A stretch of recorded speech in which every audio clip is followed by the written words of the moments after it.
Bueno, continuamos. A ver, en primer lugar hay todo un tema, bueno, que tiene que ver con nosotros. Vamos a enfrentar esta elección provincial, territorio desconocido. Todavía ni siquiera está claro quiénes tienen algún lugar en las listas, ni cuántas listas hay, ¿no? Inclusive me hablaban ayer de una lista que se presentaría con el aval del empresario Marcelo González. Es muy loco todo, ¿no? Mucha gente queriendo ser. No cuestiono la legitimidad de quien quiera ser.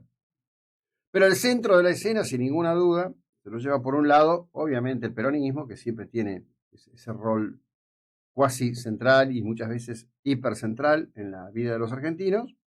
Y por otro lado tenemos, bueno, todo este escándalo que es el tema de las listas libertarias, que obligó a Karina Milei, que no es una frecuente usuaria de Twitter, a tuitear exigiendo, digamos, incondicionalidad al líder y a las decisiones del líder, que en rigor, todos saben, poco y nada ha tenido que ver con la cuestión, simplemente ha dejado en manos de su hermana, a quien llama la jefa, que a su vez derivó esa suma de poder en los primos Lule Menem y Martín Menem.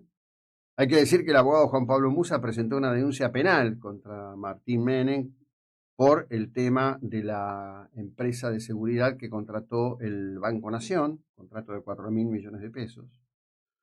Y obviamente la cuestión central en la provincia de Buenos Aires es en relación a la persona de Sebastián Pareja. Sebastián Pareja ayer hizo una larga ronda de radios en Capital Federal, intentando, digamos, aplacar los ánimos, bajar, justificar, ¿no?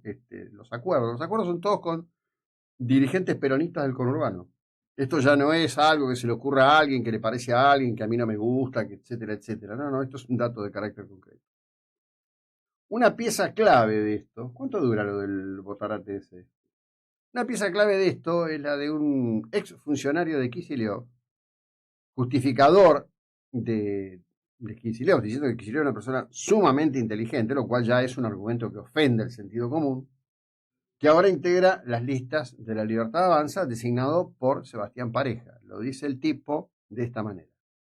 Ninguno fue presidente electo, porque Dualde sí fue gobernador, pero sí, Exacto. entiendo tu pregunta, y fue presidente después. Entiendo tu pregunta y yo creo que tiene todas las condiciones como para hacerlo. La preparación que tiene, que muchas veces es denostada por algunos de los, digamos, por la oposición o por sectores de periodismo o de grupos concentrados de poder. Esas críticas no se condicen para nada con la preparación que tiene nuestro gobernador Kicillof. Está altamente calificado como para ser presidente de la nación, es uno de los cuadros más importantes de la Argentina, sin lugar a dudas, los cuadros políticos más importantes. Cuadro político más importante. Pablo Morillo se llama este caballero, apologista de Kicillof, hoy es candidato en las listas de la Libertad Avanza en la tercera sección electoral. Contámela. A tal punto llega el escándalo que uno de los designados por Sebastián Pareja, que tiene más prontuario que pelos, debió ser corrido de la lista para colocar en ese lugar al hermano del vocero presidencial. Porque digo, vinimos a luchar contra la casta, pero más casta no se consigue. Más casta no se consigue. Esto me parece a mí que va a tener un creyendo, porque evidentemente todo el escuadrón digital de los jóvenes libertarios llegó pleno de inocencia, amor desaforado. Recuerden esas declaraciones de a quien se conoce por el acrónimo de Gordodán cuando dijo que tenía un compromiso de dar la vida por Milei. Vos tenés que estar muy mal emocionalmente, tenés que estar muy vacío emocionalmente, cuando tenés que vincularte hacia otro y decir que vas a dar la vida por él, ¿no? Salvo que haya alguna otra emocionalidad y otras características que no están en la superficie y no llegamos a ver. Les quiero contar, entre otras cosas, que hubo un cierre temporal en el aeropuerto de Ezeiza por amenaza de bomba. Un vuelo debió ser desviado a Montevideo. Ayer también hubo amenazas de bomba en un edificio de la capital federal. En principio se había apostado por un título muy grandilocuente, que era dirigido al ministro de Justicia de la Nación, Cuño Libarona. Después creo que fue el colega Paulino Rodríguez el que ubicó las cosas. Dijo, bueno, en ese edificio hay otros estudios jurídicos, hay empresas, Cuño no está ahí, no tiene nada que ver, bueno, etc. Y aquí estamos. Y ahora vamos a ir con una delicatessen maravillosa que se viene debatiendo hace varios días a nivel de medios de Capital Federal y demás, que es esta denuncia por fraude en los exámenes para las residencias, un examen muy riguroso, muy importante, un examen anual al que concurren jóvenes que se han formado en las distintas facultades de medicina de la República Argentina, donde apareció un tema de fraude, un tema de copia, y en donde aparecen involucrados estudiantes ecuatorianos de medicina. ¿Qué dicen en su defensa? Dicen, no es fraude, es xenofobia. Dan a entender que sí, que efectivamente han hecho trampa, pero son ecuatorianos, entonces tienen que defenderse de la xenofobia argentina. Yo he visto cosas increíbles y veo cosas increíbles. Esta es superadora, esta realmente es superadora. Primero, cuando lo vi hoy muy temprano, dije, no, esto es una fake. Entré, busqué, no, esto es real. Los tipos están diciendo esto en su página de Instagram. Es más, tienen recomendaciones para, digamos, dar la vuelta y más o menos engañar con recomendaciones públicas, al sistema administrativo argentino en relación a los extranjeros en nuestro país, ¿no? Todo en defensa de la xenofobia argentina. Esto es inédito. Esto es muy parecido a unas imágenes de un turista extranjero, creo que era británico, que se puso a filmar a la gente en las paradas de colectivos. ¿Cómo paramos el colectivo nosotros? Levantamos la mano, hacemos la seña. El tipo dijo que eso era una rémora del nazismo en el país. Interpretó que hacíamos el saludo hitleriano cuando paramos el colectivo. O los otros idiotas que han venido, personas de color, ¿no? Mostrando las calles de Buenos Aires diciendo, este es un país racista porque no hay negros, ¿no? Bueno, ahora tenemos una nueva incorporación, no es fraude, es xenofobia. Es decir, hicieron trampa en los exámenes, los descubrieron, pero la verdadera cuestión es que los argentinos somos xenófobos. ¿Qué tal?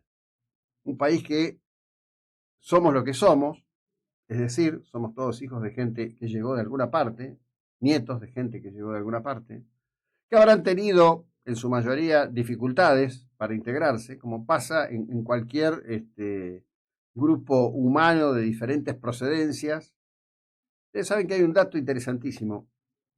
En un libro, en una de las novelas de Jean Lartegui, un extraordinario escritor que se llama Le Mal Jaunet, El Mal Amarillo, Lartegui cuenta que en general, estamos hablando, la historia transcurre en Vietnam y en Laos en la década del 50, principios de los 60. Cuando él llega, en realidad es el propio Lartegui contando su propia experiencia, pero a través de un personaje del libro. Dice que observaba que en los lupanares, prostíbulos, digamos, ¿no?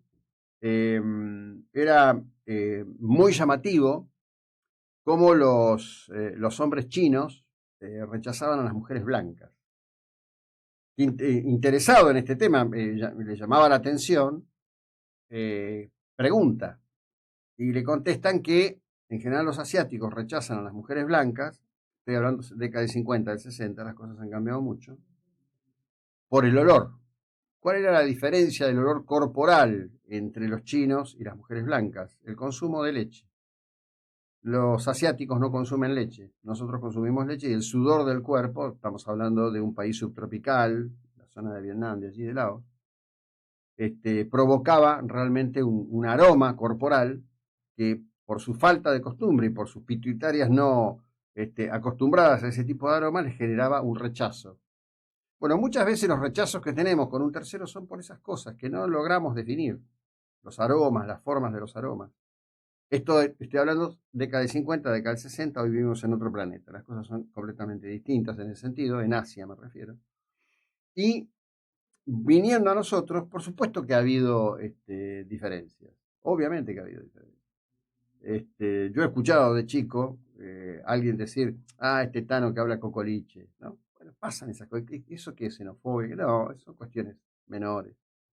Pero lo de estos jóvenes ecuatorianos, decididos a hacer trampa para tener un lugar que creen que se merecen, y que si no se lo merecen no es porque no saben, sino porque los argentinos somos xenófobos, me parece que ocupa un lugar altísimo, pero altísimo, en este estado de disociación cognitiva que vivimos en esta etapa de la humanidad, donde estudios recientes dicen que hay un descenso tan brutal del coeficiente de inteligencia que ya en las nuevas generaciones preocupa y preocupa mucho. En este momento es la hora 7:26, esta es la 99.9, ya continuamos. ¿Conocés Credit City? Te cuento, es un producto de AutoCity.